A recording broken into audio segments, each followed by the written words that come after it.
want to move along from the government, although we'll get back to them very shortly, because it is important to talk about Israel and the second phase of its ground entry into Gaza. Of special concern, Turkey's very public engagement today. President Recep Erdogan accused Israel of behaving like a war criminal. He told thousands of demonstrators at a pro-Palestinian rally in Istanbul that Israel is an occupier, that Israel has openly committed war crimes for 22 days, and that Hamas is not a terrorist organisation. In response, Israel recalled its diplomats from Turkey. OK, so we just have to talk about this region, don't we? The issue here, and I'll start with you, Caroline, is that the great danger here is it spreads.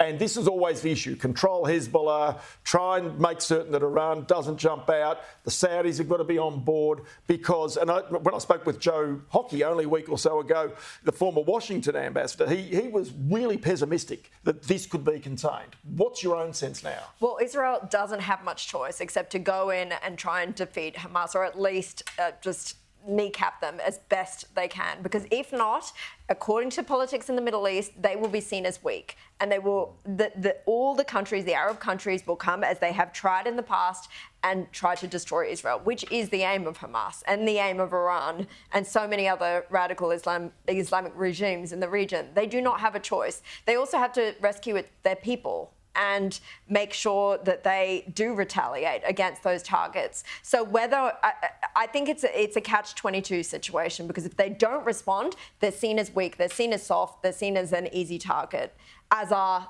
Israel's allies, including Australia and America.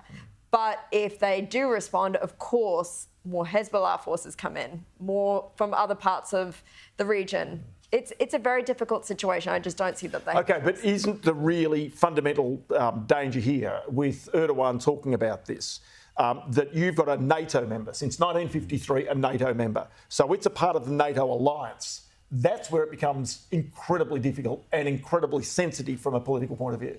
I mean, he is a dictator with a history of human rights abuses himself. Why are we taking any moral lessons from this person? Because he is a member of NATO. I think, Ross, you're right about that, and I think that is why it will only be words and not action. Turkey cannot possibly afford to intervene militarily in this dispute, and it knows it, which is why he's talking a big game. Yeah. And already we've had the US, I think they've been bombing Iranian-backed installations in Syria. So already it's kind of spreading. Iran knows that it probably can't come in sort of officially or full throttle because, of course, again, no one's going to go to war with America, which sort of brings us back full circle. America is still the number one democracy on the block.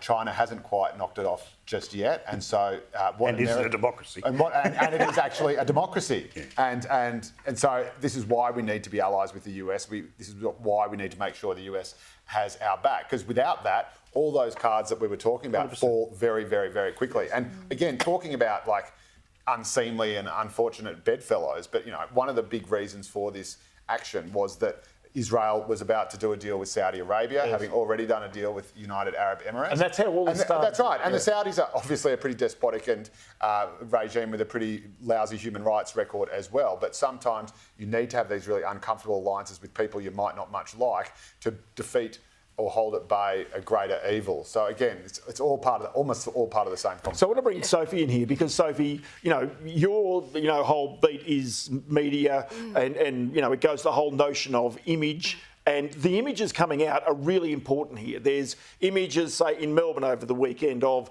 flags in Federation Square. There's, in Tony Burke's Electric, there are flags, Palestinian flags flying there. There's obviously one side trying to put out images that are sympathetic to their cause. On the other side, the Palestinians are trying to win hearts and minds. And this is the to and fro of the imagery of the war to try and capture, if you like, people's hearts and minds. And Ross, this is where the issue has been with the media. I mean, the ABC has come under a lot of criticism for the way it's been reporting on what's going on in Israel. Patricia Karvelis, when she was interviewing Tony Burke, as we discussed earlier on Friday, came under fire. Saying, is this act of genocide and what's going on in Israel? She was condemned by people from the Israeli community. They were just mortified. I think people just need to look across all the media landscape, because you are finding in the media different media are pushing different agendas, and I think that's quite dangerous when we have such a serious situation on hand. There's also something, and it's been interesting to see how, I mean, look, I hate purity tests because, frankly, most of us are going to fail them most of the time, right? Because if you are...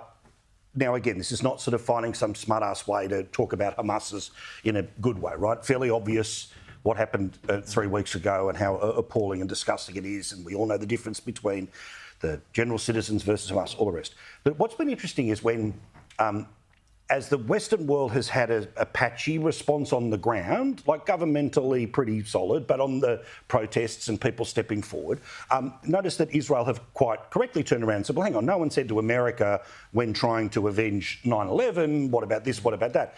And it got me thinking about, well, not why is it different, but why does it land differently, right?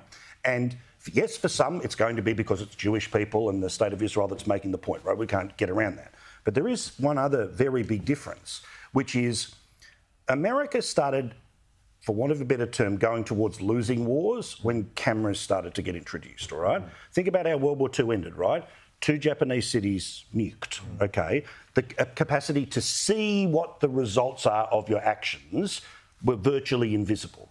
Then Vietnam, you started to see what was happening. Then, of course, the embedded peoples in the 2 Gulf Wars and Afghanistan. But 20 years on from September 11, the difference is there are billions of these. And people pick them billions. up. People just pick and them up. that can be weaponised and changed and all the rest of it, right? But it means that the ability for governments to run narratives is very different 20 years on, and our capacity to see the consequences of military action in almost real time is different than 20 years.